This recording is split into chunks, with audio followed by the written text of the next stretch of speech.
అందరికీ వందనాలు. ఈరోజు బైబిల్ రీడింగ్లో పార్ట్ 2లో కీర్తనల గ్రంథము నుండి 45వ కీర్తన. ప్రధాన గాయకునికి పోషణీయులను రాగము మీద పాడదగినది.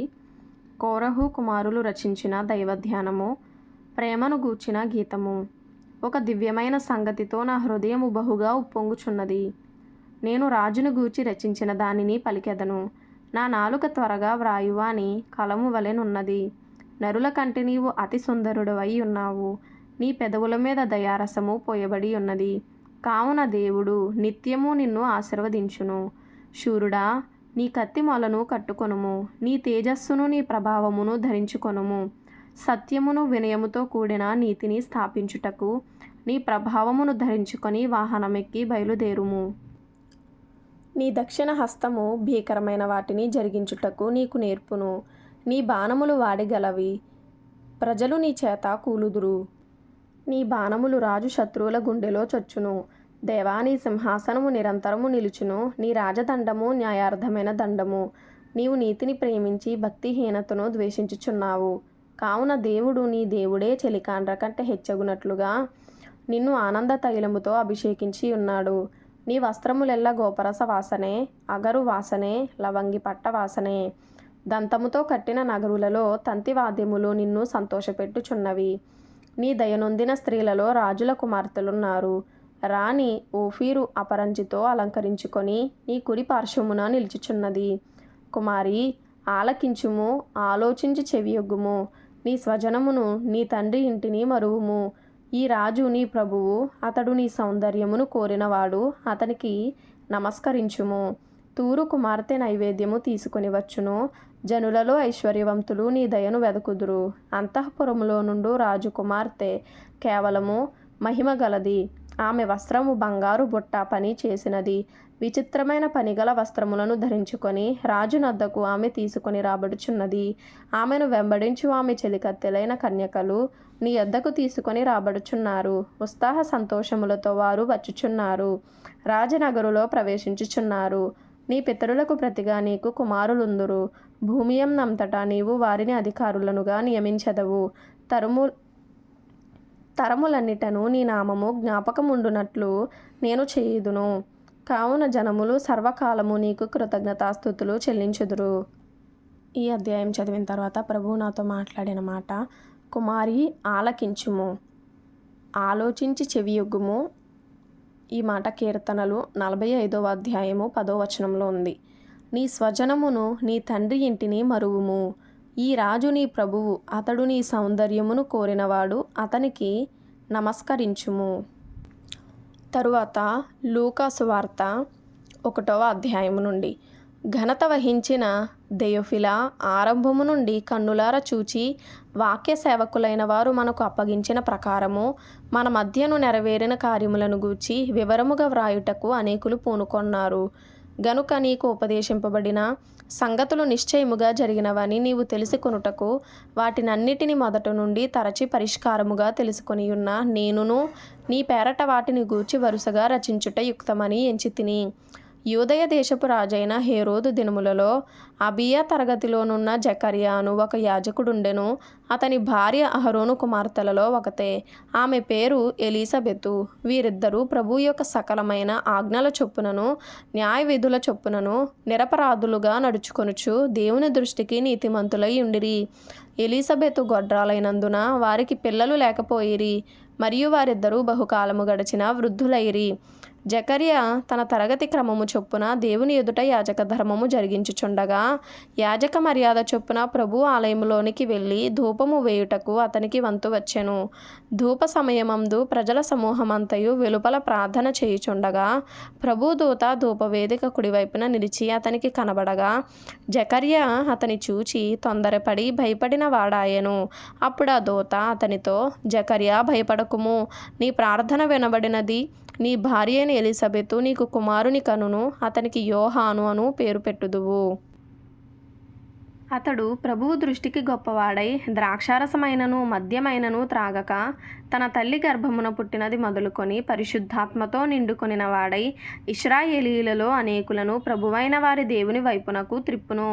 మరియు అతడు తండ్రుల హృదయములను పిల్లల తట్టునకును అవిధేయులను నీతిమంతుల జ్ఞానమును అనుసరించుటకును త్రిప్పి ప్రభు కొరకు ఆయత్తపడియున్న ప్రజలను సిద్ధపరచుటకై ఏలీయా యొక్క ఆత్మయు శక్తియు గలవాడై ఆయనకు ముందుగా వెళ్ళును గనుక నీకు సంతోషమును మహా ఆనందమును కలుగును. అతడు పుట్టినందున అనేకులు సంతోషింతురనెను.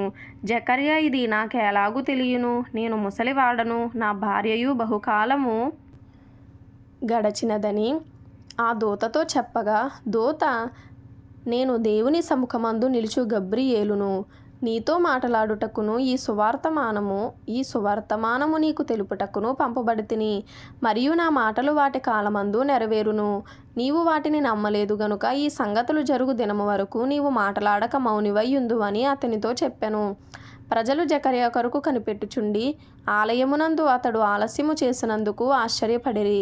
అతడు వెలుపలికి వచ్చినప్పుడు వారితో మాటలాడలేకపోయినందున ఆలయమునందు అతనికి దర్శనము కలిగినదని వారు గ్రహించిరి. అప్పుడతడు వారికి సంజ్ఞలు చేయుచు మోగవాడై ఉండెను. అతడు సేవ చేయు దినములు సంపూర్ణమైనప్పుడు తన ఇంటికి వెళ్ళెను. ఆ దినములైన పిమ్మట అతని భార్య ఎలీసబెతు గర్భవతి అయి, మనుషులలో నాకుండిన అవమానమును తీసివేయుటకు నన్ను కటాక్షించిన దినములలో ప్రభు ఈలాగున చేసెననుకొని 5 నెలలు ఇతరుల కంట బడకుండెను. 6వ నెలలో గబ్రియేలను దేవదూత గలిలయలోని నజరేతను ఊరిలో దావీదు వంశస్థుడైన యోసేపును ఒక పురుషునికి ప్రదానము చేయబడిన కన్యక యొద్దకు దేవుని చేత పంపబడెను. ఆ కన్యక పేరు మరియా. ఆ దూత లోపలికి వచ్చి ఆమెను చూచి, దయాప్రాప్తురాలా, నీకు శుభము, ప్రభువు నీకు తోడయ్యున్నాడని చెప్పెను. ఆమె ఆ మాటకు బహుగా తొందరపడి ఈ శుభవచనం ఏమిటో అని ఆలోచించుకొనుచుండగా దూత, మరియా, భయపడకుము, దేవుని వలన నీవు కృప పొందితివి. ఇదిగో, నీవు గర్భము ధరించి కుమారుని కని ఆయనకు యేసు అను పేరు పెట్టుదువు. ఆయన గొప్పవాడై సర్వోన్నతుని కుమారుడనబడును. ప్రభువైన దేవుడు ఆయన తండ్రి అయిన దావీదు సింహాసనమును ఆయనకిచ్చును. ఆయన యాకోబు వంశస్థులను యుగయుగములు ఏలును. ఆయన రాజ్యము అంతము లేనిదై ఉండునని ఆమెతో చెప్పెను. అందుకు మరియా, నేను పురుషుని ఎరుగని దాననే, ఇది ఎలాగు జరుగునని దూతతో అనగా, దూత, పరిశుద్ధాత్మ నీ మీదికి వచ్చును, సర్వోన్నతుని శక్తి నిన్ను కమ్ముకొనును గనుక పుట్టబోవు శిశువు పరిశుద్ధుడై దేవుని కుమారుడనబడును. మరియు నీ బంధువురాలు ఎలీసబెతు కూడా తన వృద్ధాప్యమందు ఒక కుమారుని గర్భము ధరించి ఉన్నది. గొడ్రాలనబడిన ఆమెకు ఇది 6వ మాసము. దేవుడు చెప్పిన ఏ మాట అయినను నిరర్ధకము కానేరదని ఆమెతో చెప్పెను. అందుకు మరియా, ఇదిగో, ప్రభువు దాసురాలను, నీ మాట చొప్పున నాకు జరుగునుగాక అనెను.